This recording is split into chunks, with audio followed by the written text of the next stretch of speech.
Alors, sur la question du fondement de l'humanitaire, Jérôme Larcher l'évoquait tout à l'heure. Bon, est-ce que c'est le boulot des humanitaires de faire du cadastre? Où sont les limites? C'est des débats qu'on a déjà eus tous ensemble, rappelez-vous, au moment du tsunami, hein, où on s'est posé le même type de questions sur savoir jusqu'où le périmètre humanitaire allait, et plus particulièrement dans l'urbain. Donc, je me retourne vers Patricia Danzi.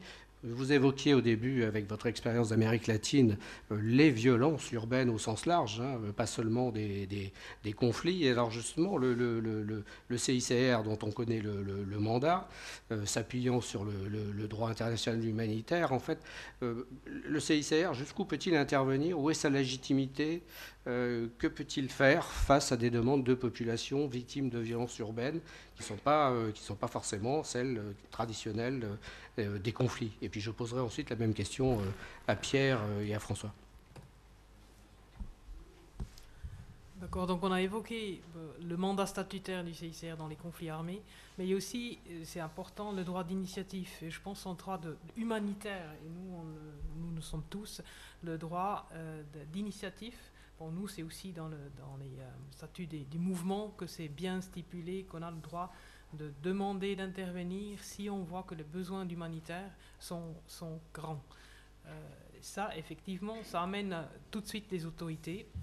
Il y a dans les conflits et puis dans les autres situations de violence, on essaye de travailler avec ceux qui sont en charge.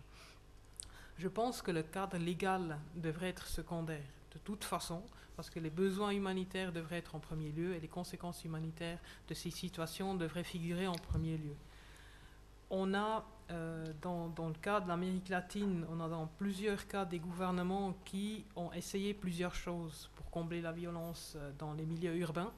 Ils ne sont pas nécessairement réussis. Il y a certains qui disent, voilà, vous avez de l'expérience qui vient du conflit, amenez cette expérience, aidez-nous, essayez, testez. Nous, on a l'avantage de ce mandat statutaire qu'on a, de pouvoir développer avec les armées l'intégration du droit international humanitaire et puis développer certains aspects. Et puis les armées aujourd'hui sont amenées de plus en plus à intervenir dans les contextes dans lesquels on travaille qui ne sont pas des contextes de conflit. Un militaire, il est censé de tuer l'ennemi. S'il est envoyé en opération. Dans les autres situations de violence, dans les violences armées de type urbain, c'est pas ça l'idée. On a vu en Jamaïque en mai dernier, on le voit à Rio de Janeiro tout récemment, on le voit dans d'autres contextes. Le militaire est amené ensemble avec le policier de travailler dans les opérations extrêmement délicates. Nous, on amène une réflexion de l'usage de la force pour amener aussi des autres expériences pour que les forces, s'ils interviennent sur certaines règles qui ne sont pas les règles de la guerre. C'est les droits de l'homme qui dirigent. Nous, on peut aussi évoquer les droits de l'homme si ça sert aux populations. On ne sait pas parce qu'on a le mandat pour le DIH qu'on se limite à ça. Et puis important, je trouve, dans tout ça, c'est aussi de chercher ceux qui sont les plus exclus. Peut-être je peux illustrer ça avec un exemple. Si à Rio de Janeiro on demande à un volontaire de la Croix-Rouge où est-ce que tu irais jamais, il va dire j'irai jamais dans la favela telle. On va dans cette favela, on demande à un résident de la favela où dans cette favela tu irais jamais. Donc il pointe de doigt un certain endroit où il y a vraiment ceux qui sont stigmatisés et exclus par le quartier ou la population autour d'elles vivent, où les services de l'État n'arrivent pas.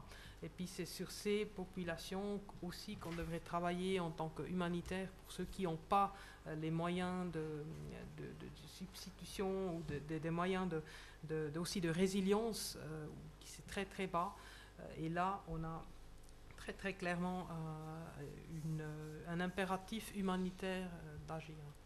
Ça veut dire former les personnels du CICR à des problématiques nouvelles, non? Les problématiques sont pas nouvelles. Comme je l'ai dit, on a travaillé dans les villes et on continuera depuis très longtemps. Je pense ce qui est nouveau, c'est d'avoir une approche qui est inclusive. On a entendu à plusieurs d'entre vous dans la salle et ici aussi autour de la table ont mentionné, il faut inclure, il faut connaître et puis il faut associer ceux qui connaissent, soit des chercheurs, soit des gens qui travaillent dans le contexte. On a des universités dans ces endroits-là, donc c'est ça ce qui est nouveau. D'inclure, de connaître mieux et pour d'agir et trouver les populations qui ont vraiment besoin aussi un appui des humanitaires, parce que pas tout le monde, et puis François l'a aussi mentionné, pas tout le monde a besoin de même type de soutien. Il y a certains qui ont besoin juste un petit appui, d'autres c'est vraiment très très grave, et des exclus, je parle là aussi des détenus, ça c'est aussi pas quelque chose de nouveau, notre action au milieu des centres pénitentiaires, des stations de police, c'est pas nouveau, mais là aussi on trouve très très souvent les exclus, les oubliés, là où il n'y a pas de budget et là où l'impunité aussi règne très très souvent. Et ça passe par un dialogue avec tous les acteurs, puisque c'est la doctrine CICR, donc à la fois les États, à la fois les chefs de gang, les trafiquants de drogue, etc.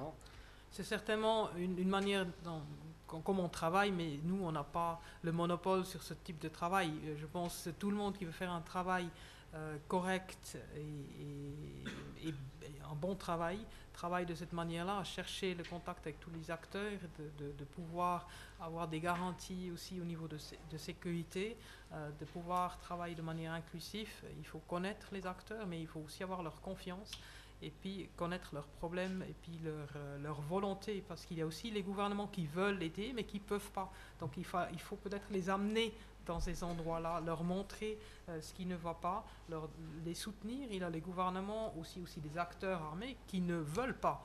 Et là, l'action aussi, et puis musclée ou pas, c'est différent. Pierre Salignon, médecin du Monde, en termes de légitimité, est-ce qu'il y a une différence finalement entre travailler sur de l'urbain ou travailler hors urbain?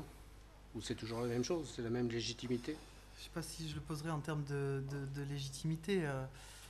La légitimité, on l'a par le biais de l'action qu'on mène et de la manière dont elle est perçue dans les populations. Donc, mais j'ai plusieurs remarques quand même. Sur les conflits, ils ont évolué d'une certaine manière, mais on est bien souvent aujourd'hui essentiellement confronté à des situations de guerre civile où les populations sont au cœur des violences et les premières cibles de ce qui se passe.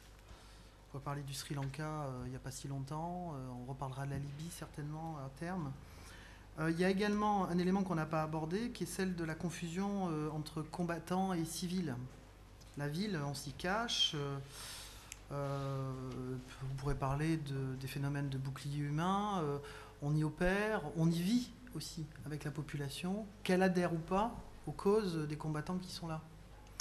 Et c'est un vrai dilemme dans la manière de pouvoir opérer, d'être acteur à la fois d'assistance et potentiellement de protection par une présence. Voilà, c'est des endroits où souvent on peut ne pas être les bienvenus au regard de ce que ça dit des stratégies des acteurs armés et leur capacité à accepter une présence extérieure. Ensuite, je dirais il y a quand même la question de la dépendance après l'urgence, pendant l'urgence qui se pose. On en a parlé sur Haïti, on pourrait en parler en situation de guerre. En même temps, en situation de rupture, dans des phénomènes de forte mortalité, il y a la nécessité d'intervenir. Derrière, il est clair qu'il faut essayer de sortir de la dépendance et qu'il faut savoir valoriser, on en a parlé, je reprends les termes, les stratégies de survie. Il faut poser la question de l'État et des autorités de fait. L'État, les autorités de fait, parce que bien souvent, il n'y a pas d'État. Et de quels services ces autorités sont capables d'offrir. Bien souvent, il y a des services qui sont organisés divers et variés, plus ou moins égalitaires, plus ou moins discriminatoires, mais on intervient rarement dans des territoires vierges, dans lesquels il n'y a pas des choses existantes, dans lesquels les médecins qui soignent, ce n'est pas les médecins internationaux qui arrivent, etc. Mais ça reste quand même un enjeu.